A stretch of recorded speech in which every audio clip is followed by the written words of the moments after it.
শহরের আশপাশ এলাকা আপনারা আমরা যারা উপস্থিত ছিলাম ডাক্তার শফিকুর রহমানের আগমন এবং সরকারি কলেজের মাঠে বিশাল কর্মী সম্মেলন যেটা হয়েছে, বাস্তবে তো কর্মী সম্মেলন নয়, একটা বিশাল জনসমুদ্রে পরিণত হয়েছিল সেদিন। সেই সম্মেলন সুন্দরভাবে সফল হওয়ায় আল্লাহর শুকরিয়া আদায় করছি, আলহামদুলিল্লাহ। সেই সাথে আমি কক্সবাজারবাসীকে, যারা প্রত্যন্ত অঞ্চল থেকেও কষ্ট করে সম্মেলনে যোগদান করেছেন, তাদেরকে, সকল শ্রেণী পেশার মানুষকে এবং এর সাথে সংশ্লিষ্ট কক্সবাজারের জেলা প্রশাসন, আইনশৃঙ্খলা রক্ষাকারী বাহিনী, সাংবাদিক বন্ধুগণ, গণমাধ্যমের সকল সেক্টরের যারা দায়িত্ব পালন করছেন, সকলের সহযোগিতায় একটি সুন্দর, সুশৃঙ্খল এবং বিপুল সংখ্যক জনসমষ্টির উপস্থিতিতে সফল সম্মেলন হয়েছে। যারা সহযোগিতা করেছেন আমাদের, যারা অংশগ্রহণ করেছেন, এক কথায় এটি সুন্দর সমাবেশ, সুশৃঙ্খল সফল সমাবেশ উপহার দেওয়ার জন্য সহায়তা করেছেন, সকলের প্রতি আন্তরিকভাবে কৃতজ্ঞতা জানাচ্ছি। তো সাংবাদিক বন্ধুগণ, সেদিন কক্সবাজার এবং কক্সবাজার শহরের আশপাশ এলাকা আপনারা আমরা যারা উপস্থিত ছিলাম অবলোকন করেছি, সর্বত্র একটি আলোড়ন তৈরি হয়েছিল 8 ফেব্রুয়ারির সম্মেলনকে ঘিরে, যেটা কক্সবাজারের 8টি উপজেলার প্রতিটি গ্রাম, পাড়া, মহল্লায় তার ছোঁয়া লেগেছিল। সেদিনের যে দৃশ্য আমরা লক্ষ্য করেছি, সত্যিকার অর্থে কক্সবাজারের ইতিহাসে এটা অভূতপূর্ব একটি সুন্দর, বিশাল এবং সর্বস্তরের মানুষের, বলা যায় ওয়ান্ডারফুল ইনক্লুসিভ পার্টিসিপেশন সেদিন হয়েছে। এটা কক্সবাজারে করেছে এবং কল্পনার বাহিরে, মানুষের ধারণা প্রত্যাশার বাহিরে এই সমাবেশটার বিস্তৃতি আমরা অবলোকন করেছি। এই অনবদ্য এবং হিস্ট্রিক্যাল একটি সমাবেশ প্রমাণ করে এদেশে মানুষ কি চায়, জনগণের আকাঙ্ক্ষা কি, প্রত্যাশা কি। জামায়াত ইসলামী নিজেদের অভ্যন্তরীণ পর্যালোচনায় আমরা যা ধারণা করিনি তার চাইতে অনেক বেশি উপস্থিতি হয়েছে। এর কারণ হচ্ছে মানুষ সত্যের পক্ষে, ন্যায়ের পক্ষে, ইনসাফের পক্ষে। মানুষ ভাঙ্গার পক্ষে নয়, গড়ার পক্ষে। মানুষ একটি সুন্দর বাংলাদেশ বিনির্মাণের জন্য আজ ঐক্যবদ্ধ। যেভাবে 5ই আগস্টের সংগ্রাম আন্দোলনে আমরা লক্ষ্য করেছি, এটা মানুষের ভালোবাসা, আন্তরিকতা। মানুষ আমাদের দল এবং দলের আদর্শকে যে ভালোবাসে, এটা আমরা সেদিন লক্ষ্য করেছি। এই জন্য আমি জনগণকে আবারও আন্তরিকভাবে কৃতজ্ঞতা এবং ধন্যবাদ জানাচ্ছি। কক্সবাজারের দৃশ্য হচ্ছে, কক্সবাজার বাংলাদেশের একটি সম্ভাবনাময় জেলা। এটা যদি 64টি জেলার সাথে আমরা পাশাপাশি রেখে আলোচনা করি। কক্সবাজারের মধ্যে অনেক কিছু ব্যতিক্রম। কক্সবাজারের সম্পদ সম্ভাবনা যেগুলো বিদ্যমান আছে, জাতীয় পর্যায়ে, জাতীয় অর্থনীতিতে, জাতীয় রাজস্ব আয় বৃদ্ধিতে, বাংলাদেশের প্রবৃদ্ধির হার বৃদ্ধিতে কক্সবাজারের একটি বড় অবদান আছে। সামনে আরও অনেক বড় অবদান রাখার মতো সম্ভাবনা, সম্পদ, রিসোর্স কক্সবাজার আছে। আমাদের সম্মেলনে জাতীয় পরিস্থিতির পাশাপাশি সেটা উঠে এসেছে, সেটা চমৎকারভাবে উঠে এসেছে। কক্সবাজার কিভাবে বঞ্চিত হচ্ছে, কক্সবাজারকে আগামী দিনে কিভাবে গড়ে তুলতে হবে। এখানে জাতীয় রাজনীতি, দেশের অর্থনীতি, সামগ্রিক পরিস্থিতি ছিল আমাদের আলোচনায়, আপনারা এটা লক্ষ্য করেছেন। স্থানীয় ইস্যুগুলো আমরা সামনাসামনি পাশাপাশি নিয়ে এসেছি। এতে জনগণের যে সমাবেশে অংশগ্রহণের আশা, আকাঙ্ক্ষা, প্রত্যাশা ছিল, সেটা তারা মন ভরে, মনের খোরাক নিয়ে এখান থেকে তারা বাড়ি ফিরেছে, এটা আমরা লক্ষ্য করেছি। এবং সেটা আজও মানুষের মধ্যে আলোচনার একটা বিষয়বস্তুতে পরিণত হয়েছে। ফলে রাজনীতিতে প্রতিপক্ষ থাকবে, প্রতিদ্বন্দ্বিতা থাকবে। আমাদের এই অ্যাচিভমেন্ট, দলীয় অ্যাচিভমেন্টের পাশাপাশি জাতীয় এবং কক্সবাজারকে সামনে রেখে একটা অ্যাচিভমেন্ট আছে। আমরা সরকারের দৃষ্টি আকর্ষণ করতে সক্ষম হয়েছি। মিডিয়াগুলো, electronics media, printing media, online media, social media, সবাই কিন্তু ব্রডকাস্ট করেছেন। সবাই ইতিবাচকভাবে এই বিষয়গুলো তুলে ধরেছেন, যেটা এদেশের জনগণও মিডিয়ার সংবাদ পরিবেশনকে স্বাগত জানিয়েছে এবং তাদের মনের অনুভূতি প্রকাশ, প্রতিনিধিত্ব, রিফ্লেকশন প্রতিবিম্বিত হয়েছে। এটা আমাদের দৃঢ় বিশ্বাস এবং এক্ষেত্রে আকাঙ্ক্ষা পূর্ণ হয়েছে। এই জন্য আমি আবারও আপনাদেরকে ধন্যবাদ জানাই। আমরা কষ্ট করেছেন, পরিশ্রম করেছেন, আন্তরিকতার সাথে কাজটি করেছেন বলে। কিন্তু অত্যন্ত দুর্ভাগ্যজনক হচ্ছে, একটি দায়িত্বশীল জায়গা থেকে মিডিয়ার যে ভূমিকা থাকে, একটি দেশের সঠিক চিত্র তুলে ধরা, একটি ঘটনা সঠিকভাবে তুলে ধরা, একটি অনুষ্ঠানকে ঠিকভাবে তুলে ধরা, একটি বক্তব্যকে ঠিকভাবে তুলে ধরা, মিডিয়ার কাজ কি? মিডিয়াকে বলা হয় সমাজের দর্পণ, আয়না। আয়নার কি ভূমিকা থাকে? আয়নার ভূমিকা এতটুকু, আমার চেহারা বা বডিতে আয়না যদি প্রদর্শিত হয়, যেখানে যে সৌন্দর্য সেটা প্রকাশ করে, যেখানে যে অসৌন্দর্য সেটাও প্রকাশ করে। মিডিয়া যদি দর্পণ হয়, তাহলে মিডিয়াকেও যাহা সত্য, যাহা ঘটেছে তাহাই তুলে ধরতে হবে। মিডিয়ার হাতিয়ার হচ্ছে ইথিক্স, নৈতিকতা। নৈতিকতা হচ্ছে একটি গণমাধ্যমের সবচেয়ে বড় অস্ত্র এবং হাতিয়ার। নৈতিকতা দিয়ে সে লড়াই করবে, এটাই আমরা জানি।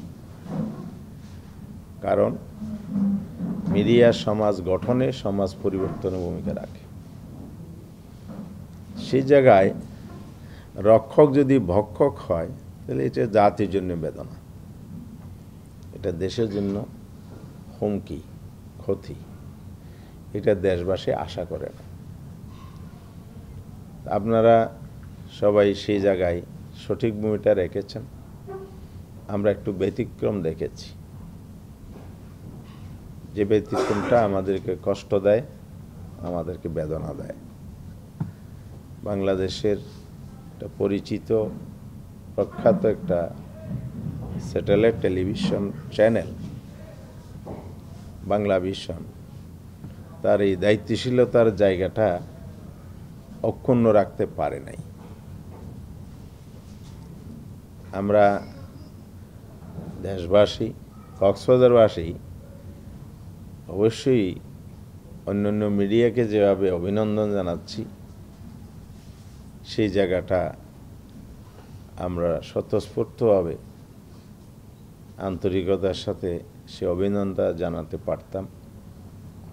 কিন্তু এই চ্যানেলটি কেন, কি উদ্দেশ্যে আমাদের ভাবমূর্তি বা ভাবমর্যাদা নষ্ট করার জন্য কিনা, বা সুন্দর একটি সফল অনুষ্ঠানে কালেমা লেপনের জন্য কিনা আমরা জানি না তাদের নিয়ত কি ছিল। তারা তথ্যের সত্যতা যাচাই না করে একটি ডাহা মিথ্যা তথ্য প্রদর্শন করে জাতিকে বিভ্রান্ত করেছে, এবং যেটা দ্বারা আমরা ক্ষুব্ধ, আমরা বিস্মিত। আমাদের এই টেবিলে যিনি বসে আছেন তিনি সেদিন ডাক্তার পরিমল শীল, কান্তিশীল, ওনার আপনার আইডি কার্ড আছে? এই যে আপনি দেখেন তার আইডি কার্ডে ন্যাশনাল আইডি কার্ড সরকার যেটা দিয়েছে, এখানে ওনার নাম যেভাবে লেখা আছে, আমার জানা মতে আমি মহেশখালী কুদিয়া থেকে নির্বাচিত সংসদ সদস্য ছিলাম, এবং দীর্ঘদিন ধরে আমি তার এবং তার পরিবারের সাথে পরিচিত। তাকে কোনোদিন আমি আওয়ামী রাজনীতির সাথে সম্পৃক্ত দেখি নাই, বাকিটা উনি বলবেন। কিন্তু বাংলা ভিশন কি করলেন, তার নামের কাছাকাছি একটি নাম আছে ভিন্ন আরেকটা, এটা তো অরিজিনাল কপি আমাদের কাছে থাকার কথা না, আমরা অনলাইন থেকেই এটা কালেক্ট করেছি। এই ন্যাশনাল আইডি কার্ডটা হচ্ছে পরিমল কান্তি দে, পিতা অশ্বনী কুমার দে, মাতা তরুবালা দে। আর যিনি বক্তব্য রেখেছেন আমাদের সমাবেশ, তিনি হলেন পরিমল কান্তি শীল। আগেরটা হলো দে, এটা হলো শীল। পিতার নাম বিনোদ বিহারী শীল, আগেরটার পিতার নাম হচ্ছে মৃত অশ্বিনী কুমার দে। মাতার নাম পূর্বের জন হচ্ছে তরুণবালা দে, আর উনি যিনি বক্তব্য রেখেছেন তার মাতার নাম হলো মণিবালা শীল। তাহলে পিতা মাতা কোথাও মিল নাই, ওনার নাম পুরোটা মিল নাই, আংশিক মিল। তাহলে ছবি যদি আপনারা দেখেন, ওনাকে তো ফিজিক্যালি দেখছেন, আর আরেকজনের কার্ডে যে ছবিটা আছে এটাও আপনারা মিলিয়ে দেখতে পারেন। তা আমরা কি ফেসিবাদের আমলের সেই কাহিনীতে চলে গেলাম? জাহালামের জেল বরণের কাহিনী কি জানেন বন্ধুগণ? নাম শুনছি তো আমরা সবাই, মিডিয়া আপনারাই তো প্রকাশ করেছেন, মনে আছে? এই যে নামের কারণে এরকম আরো ৩-৪টা ঘটনা আছে বাংলাদেশে ফেসিবাদের আমলে। তাহলে একজনের নাম মিল থাকতে পারে, মিল থাকলেই যে তার কর্মের সাথে তার মিল হবে, তার অন্য অন্য ক্যারেক্টারের সাথে মিল হবে, তার দলীয় পরিচয়ে মিল হবে, এটা অবিশ্বাস্য। পরিমল শীলকে পরিমল দে, আবার পরিমল দেখে পরিমল শীল বানিয়ে এটা সুন্দর নাটকের মতোই এখানে সংবাদ পরিবেশন করা হলো। পরিমল দে যার আওয়ামী পরিচয় তুলে ধরেছে, জামাতের সম্মেলনে আওয়ামী লীগ নেতার বক্তব্য প্রদান। তাহলে আমার এই বিবরণে আপনারা কি এর কোনো প্রমাণ খুঁজে পেলেন, না একটা মিথ্যা সংবাদ হিসেবে আমরা এটা দেখছি, এটা অসত্য সংবাদ হিসেবে আমরা দেখছি? তো এই ধরনের ঘটনা যদি আমাদের দেশে এই পরিস্থিতিতে ঘটে, এটা কি জাতি মেনে নেবে? এটা কি সভ্য সুন্দর সমাজের জন্য মানানসই হয়? তো এই জায়গাতে আমরা ক্ষুব্ধ, আমরা বিস্মিত। আমরা এই ঘটনার আনুষ্ঠানিকভাবে নিন্দা প্রতিবাদ আগেও জানিয়েছি, আজকের অনুষ্ঠান থেকে আপনাদের মাধ্যমে আবারও প্রতিবাদ জানাচ্ছি। আমরা মনে করি বাংলাভিশন ফ্যাসিবাদ বিরোধী ভূমিকা পালনে বিগত 15-16 বছর এটা দায়িত্বশীল ভূমিকা পালন করেছে, এটা আমরা নিজেরা দেখেছি। এটা সংবাদ পরিবেশনে কর্তৃপক্ষের ভূমিকা আছে আমরা মনে করি না। এটা যদি স্থানীয় রিপোর্টারের ব্যাড ইন্টেনশন থাকে, সেটা অবশ্যই কর্তৃপক্ষ বিবেচনা করে দেখবে। আর যদি এটা ভুল হয়, অসাবধানতা হয়, তথ্য যাচাইবিহীন লোফে নেয়ার মতো অথবা একটা নিউজকে আলোড়ন সৃষ্টি, জনগণের মধ্যে সাড়া জাগানোর নিয়ত হয়, তাহলে এই জন্য অবশ্যই তাদেরকে দুঃখ প্রকাশ করতে হবে, ক্ষমা চাইতে হবে জাতির কাছে। যাদের কাছে ভুল মেসেজ দিয়েছে তাদেরকে যাতে স্পষ্ট করা হয়, জাতিকে যাতে বিভ্রান্ত থেকে মুক্ত করা হয়, এটাই আমরা দাবি করছি। তো আমরা আশা করি বাংলাভিশন কর্তৃপক্ষ এবারে যথাযথ ব্যবস্থা নেবেন। এটার সংবাদের সংশোধনী প্রতিবেদন ছাপানো হয়, ব্রডকাস্ট করা হয়, তাহলে জাতি খুশি হবে। আর ওনারা যদি জাতির কাছে তাদের অসাবধানতা হয়ে থাকলে সেটাও বলবে। আর এখানে তাদের যদি প্রতিনিধিদের কোনো অবহেলা থাকে, সেটার ব্যাপারে তারা ব্যবস্থা নেবে, এটাও জাতির কাছে তারা অবহিত করবে। এটাই আমরা আবেদন করছি, প্রত্যাশা করছি। তো আগামীতে আমরা যে কোনো মিডিয়ার সঠিক ভূমিকা কামনা করব, যেটা সত্য তাহাই প্রকাশ করবে। বিভ্রান্তিকর অসত্য সংবাদ পরিবেশন থেকে গণমাধ্যম বিরত থাকব, এটাই জনগণ আশা করে। তো আজকে আপনারা যারা এসেছেন তাদের মাধ্যমে আমরা আমাদের অবস্থানটা স্পষ্ট করলাম। আমরা আপনাদের সহযোগিতা চাই, আপনারা অতীতেও সহযোগিতা করেছেন, এবং আমরা সবাই মিলে দেশটা গড়ব, সুন্দর সঠিকভাবে গড়ে তুলব। এই জায়গায় আমরা সবাই মিলে দেশের স্বার্থে, জাতির স্বার্থে, দলমতের ঊর্ধ্বে উঠে, ধর্মবর্ণের ঊর্ধ্বে উঠে আমরা ঐক্যবদ্ধ থাকব। শুধু আমাদের এই সমাবেশ নয়, জাতীয় সকল ইস্যুতে আমরা ঐক্যবদ্ধ থাকব। তাইলে আমাদের দেশটি অনেক রক্ত, অনেক সংগ্রাম, অনেক জীবন দেওয়ার মধ্য দিয়ে যে ফ্যাসিবাদ মুক্ত হয়েছে, গণতন্ত্রের ধারাবাহিকতা, ন্যায় বিচার প্রতিষ্ঠা, সুশাসন প্রতিষ্ঠার দিকে দেশ এগিয়ে যাবে।